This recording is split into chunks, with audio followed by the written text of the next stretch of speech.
What is equality? According to the Oxford Dictionary, equality is the state of being equal, especially in status, rights, and opportunities.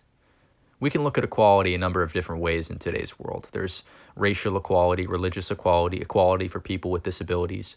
But today, we're going to be talking about gender equality, and more specifically, the topic of the gender wage gap.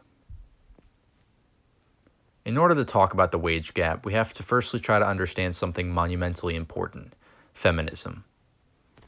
The feminist movement of America really first gained traction in the 1850s, with suffrage marches and many women demanding the right to vote. With the passage of the 19th Amendment, this was granted, a first of many steps toward gender equality in the U.S. This phase of the movement is known as first wave feminism. Over 100 years later, in the 1960s, a second wave of feminism grew, backed by a new generation of women. This phase of the movement capitalized on breaking down the societal expectations of domesticism unfairly placed on women to become housewives, and encouraged women to break free from these traditions if they so desired. Women wanted equal access to careers. This new wave was launched into the mainstream when the American writer and female rights activist Betty Friedan wrote a book called The Feminine Mystique. Culturally, its impact was huge and sold over 3 million copies in 3 years.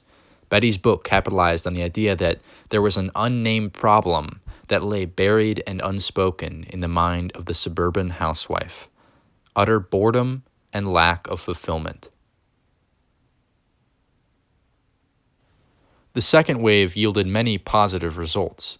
The most impactful of these were the Equal Pay Act, the Civil Rights Act, the Title IX amendments to the Constitution that protected against educational discrimination, the right to obtain legal birth control, and finally the Roe v. Wade Supreme Court decision of 1973, which allowed for legal and safe abortions in the U.S. While it's difficult to pinpoint exactly where the second movement phased into the third, it is clear that the third wave of feminism in America is still ongoing.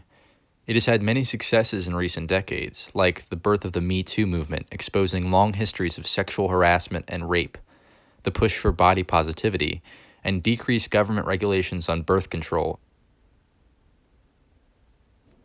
One of the things that modern feminists are fighting against is gender wage discrimination, which is great. However, the statistic they look at to conclude that society is inherently unequal is often interpreted incorrectly. This statistic is the wage gap. According to the American Association of University Women, or the AAUW for short, women working full-time in the U.S. are paid 82 cents to every dollar earned by men. While quite evidently this 18-cent difference seems unjust, it's important to see how this number is calculated before any conclusions can be drawn from it. According to Wikipedia, the gender wage gap is the median or mean average difference between the incomes for all working men and women of all fields and positions. When people cite the difference of 18% as an evidence of inequality, they fail to consider all the variables that go into the reasons behind why this difference exists and what the difference actually means. Ever since the second wave of feminism introduced legislation against workplace discrimination, women have become very successful professionally. In fact, 56% of college and higher education graduates are women. However, on average, women choose to study in fields that are generally lower paying than the fields that men choose to study in. This is an immense part of the reason why there's a difference between median life and yearly earnings among men and women. On top of this, according to the Bureau of Labor Statistics, men, both part-time and full-time, work more hours on average than women do on both weekdays and weekends. And according to the New York Times, women also retire sooner on average than men do. All of this factors into the wage gap statistic. Another factor that widens the wage gap is the fact that many women make the decision to have children, which can hinder their ability to remain in the workforce if they choose to take on a role of domestic responsibility. The problem with the wage gap argument is that the phraseology is very deceptive. Women's groups like the AAUW will promote their argument by saying men and women doing the same jobs will receive different payments. This isn't the case.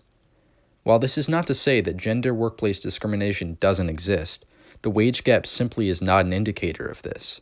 Rather, it is an indication that on average, different genders lean toward different occupations, and different genders tend to work different amounts in their lifetimes.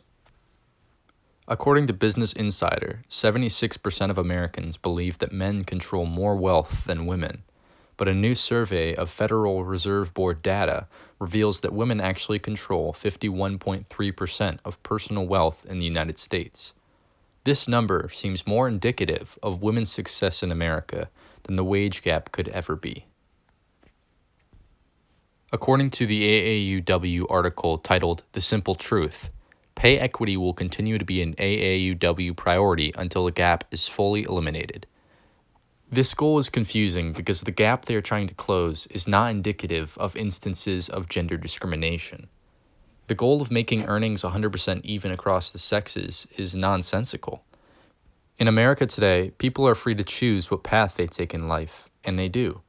Women are able to make decisions for themselves, and due to the first and second waves of feminism, which allowed for the passage of the Equal Pay Act and the Civil Rights Act, they can choose any path in life with no legal or societal penalty.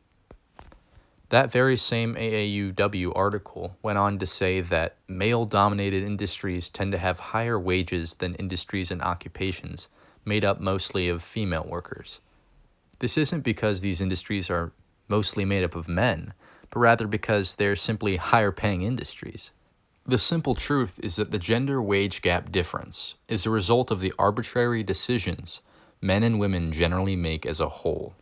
If the gap will close, it will close on its own. If a surge of women want to pursue higher-paying careers over lower ones, or if a surge of mothers decide they want to return to work and make arrangements for the fathers to take on domestic responsibility, that will happen. However, in the current state of society, the 18-point gap exists because of a variety of factors. And the fact that a gap does exist isn't a bad thing, because regardless of whether or not there is a gap, individuals are free to choose what they want to do in life. One of the things feminists are pushing for today is the Equal Rights Amendment, or the ERA. It hasn't been passed since its initial proposal in 1972, but it would attempt to reinforce the Civil Rights Act of 1964 by mandating equality of rights under the law shall not be denied or abridged by the United States or by any state on the account of sex. While this seems like a no-brainer to be passed, it is controversial because it would create legal contradictions. Women are treated differently from men in that they receive a lot of benefits that men don't, such as having protection at birth against genital manipulation, exemption from selective service drafts at 18, maternity leave benefits, and a few other benefits that we don't always usually think of. To refer back to the definition of equality by the Oxford Dictionary, equality is the state of being equal, especially in status, rights, and opportunities. The mainstreaming of feminism is a great thing, and equality under the law has arguably been achieved. However, the modern feminist movement is misled in their conclusions of the wage gap, and they are misleading others. Instead of perpetuating the lie that a woman will make 82 cents in the same instance where a man will make $1, the movement's goal should be to remind women that they are the masters of their own destiny. The indicator of success for the feminist movement in this area needs to be viewed as the achievement of the equality of opportunity, not the relatively impossible goal of attaining an equality of outcomes. Yes, the wage gap is a real statistical number, but arguments surrounding it make generalizations and strive to attain victimhood where no victims are found.